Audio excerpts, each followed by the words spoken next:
the owner, Hall of Fame owner of the Dallas Cowboys, Jerry Jones, brought to you by Ford, built for Texas, built for you. Jerry, how you feeling this morning, man? Well, I feel great. I'm taxiing up. I had a busy time after the ball game. I flew back to Dallas, and I got an early shot out there, and I'm taxiing up in Little Rock, Arkansas, speaking to their annual Christmas chamber event, and excited about that. And they put a little ring in my voice to have just beaten those Saints last night. So I'm looking forward to this. I'm going to get to see a lot of great friends and past faces. Well, Jerry, I know there's been very few times in your career as a Dallas Cowboy that you've left New Orleans a winner. That has been one of the toughest places, it feels like, for the Cowboys to get a W in. So is that one of those things that you know going in there, how tough it can be to win in New Orleans? Well, of course, we have such a great popularity in the state of Louisiana. I'm talking the Cowboys. It's fun to go to New Orleans. I told somebody I've lived my life with about 80% of what I am because I've left 20% of my ass on the streets of New Orleans. It's one of the great places, and I got to play in 2 Sugar Bowls, and it's just really a special place. The entire people of the state of Louisiana gave a proclamation one time about the Cowboys that during Katrina, and so it's fun for me to go in there. Now, as far as a tough place to play, the tough thing is that guy across the field, Sean Payton. Now, he is one of the outstanding coaches, period, and he was here with us for quite a while, and it was easy to see he was a star, and he put together with a very limited personnel on his offense last night. He put together quite a game. So hats off to him, but man, am I glad to come out there to win. Jerry, there are lots of moments from last night where it was kind of like jump out of your seat, man. That was a big play, and I know there are some fans this morning that are kind of getting after us. There are a lot of fans that are like, "Hey, that was an ugly win." What do you say to the fans and the Tolos out there that think an ugly win needs to be put under more of a microscope? You know, it was hard to feel good during that. That's to give New Orleans some credit there, the Saints. But it was hard to feel good because we had to fight for everything we were doing offensively. Now, we had some guys back, Cooper, and obviously, and we had Lamb back, and we certainly had players. But we've got to keep in mind that you don't just come back. A lot of reps go into really executing well. And one of the things we've got to look forward to is getting these guys back. Lawrence was back out there. Lawrence did some good stuff. But as we now go forward, these guys are going to be getting reps. They're going to be getting reps together. We've had all clubs have probably, but we've had a lot of things that would disjoint us.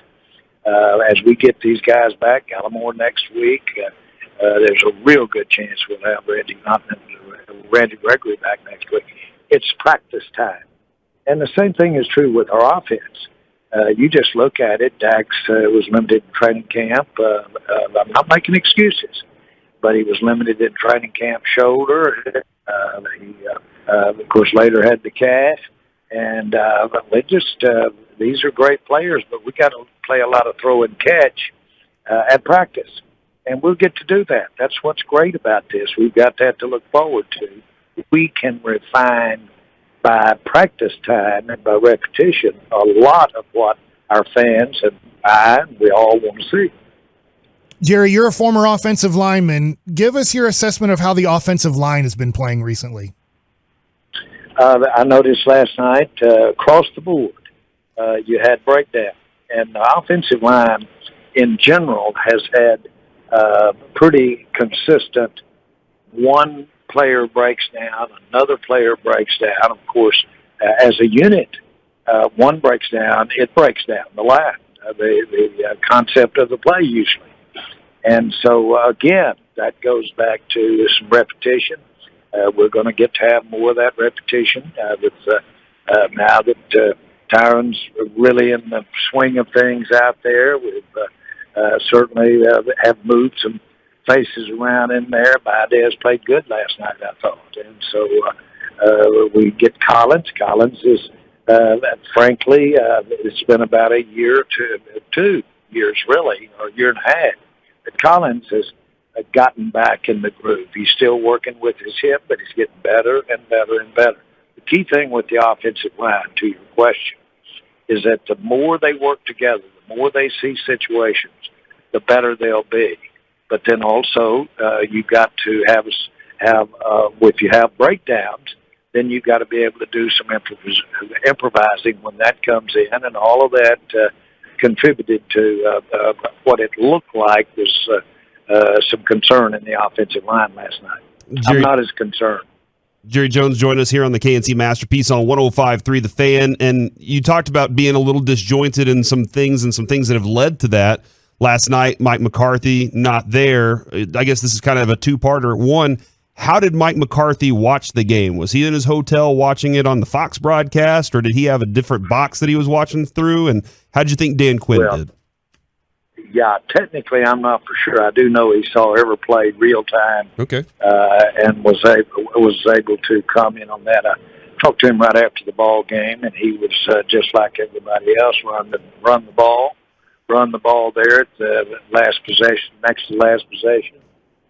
He's into catching it, and throwing it, and getting that timing down more. He saw the same things. The facts are, and I appreciate being asked the questions, but we all saw it, and we saw some outstanding plays by some great players that we have on our side of the ball. And we have the makings, and we really have the foundation of our system in place. We just get in here. We've got these games left ahead of us. We've got 10 days here. Let's get it in practice, repeat. You'll see this team play better, and when it does, we'll all be smiling. Jerry, since Mike McCarthy wasn't there, I was wondering this. Since 1989, have you missed a game in person? Never have missed one. My wife, Jean, has never missed a game. Wow. Never. They don't kick off without me. When you're important, they wait for you. We are a little tongue-in-cheek. We can do a little tongue-in-cheek this morning, can't we? Yeah. We all know I'll get my ass kicked. I'll get my ass kicked over that. Well, and Jerry, that's amazing just because, life happens, right? Yeah. And sometimes you have to miss a game, and it's just amazing. From 1989 to 2021, you've never missed a game. No, I haven't, and I've been to probably a world record of practices, certainly for an ownership and maybe for a general manager. Now, back on the field, watching Zeke run yesterday, and everybody, all the Cowboy fans are texting us about this too, is when Zeke ran to the outside, he got a first down, but it's almost like he drug his leg the last 5 yards after the first down to get out of bounds. How concerned are you about Zeke the rest of the season, and would it do him good to maybe sit out a game or two and get the knee healthy? Really, I didn't talk to him or talk to anybody after the game. I didn't see what you're referring to. I saw a stout run defense by New Orleans, unquestionably, and thought outside was where we were going to have to go. Frankly, we need to throw and catch the ball, and that'll loosen it up too. And I know they have to be complimented, but no, I'm really.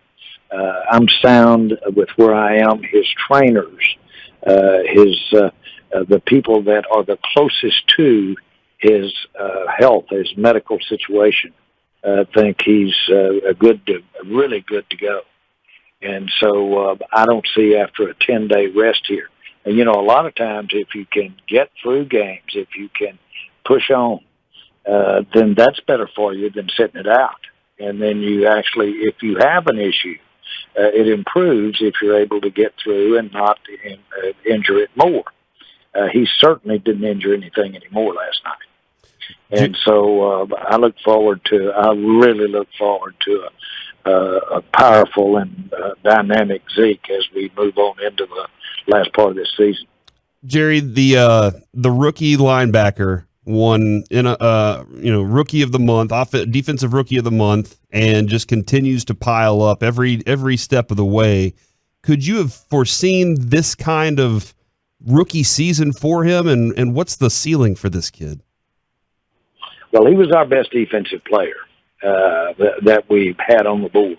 He was number one on the board, and as far as defensive player. And, of course, we were looking for corner help, but, boy, am I glad we got him. And he's the thing that you couldn't really put a finger on, but you never can, is that fire inside, that striving to be so much better, that overachieving along with some brilliant athletic ability and football athletic ability. And so I don't know that I've seen anybody that has the makeup to get every ounce out of anything possible that he's got, along with being that talented. And a lot of people really do think that we should really concentrate on just making him a rusher as we go forward in the season, because he's such a pressure player. And obviously a pressure player is the most, frankly, and they didn't even argue on the defense. So we'll look at that. You call him a linebacker, but what he really is a disruptor. And he's very unique, but he's unique. I visited with him there before the game, and it's intensity is just very impressive. It's not uncomfortable intensity. Now, he's uncomfortable, those quarterbacks out there, but it's not uncomfortable. He just, we call it, but he's got some of that thing we can't define, but it's there. It's there. So Dak had at times just some unbelievable throws and some great catches from Gallup and from CD Lamb. And then there are other times where it just either looked like miscommunication or he was off. How are you feeling about Dak going into December and down the stretch here? Oh, I'm so positive about Dak, and boy, we've had a great first part of the season, or if you will, first 2/3 of the season. And here Dak, recovering from his injury that he suffered last year, has gone through a few ups and downs here relative to his calf and health, yet has just continued to be what you want him to be in terms of his practice, his preparation, everything that's involved. And if I have ever seen anybody at this position that can take a nuance of his game that he wants to improve on and make serious improvement in a week or 2 weeks, it's Dak. So that's what he's about so much, not just about, but what he's about so much is his intensity to improve.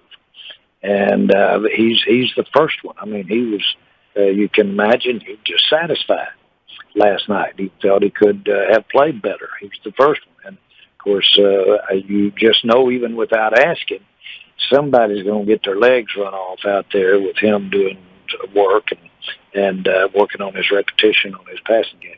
Jerry, I threw this in there earlier, but I didn't quite get the question in. How did you feel about Dan Quinn's approach and performance last night and his responsibilities? Well, he's a proven head coach and Super Bowl coach. Should have won that Super Bowl. And my point is, he's got the paper, so to speak, the pedigree, in my mind. And so you're talking about fortunate to be able to have Mike and have him not able to actually be on the sideline at the game and have a Dan Quinn ready to step in there too. That's called backing it up. All right, so Jerry, my last question for you. You just talked about your travel schedule, where you're at, what you're doing today.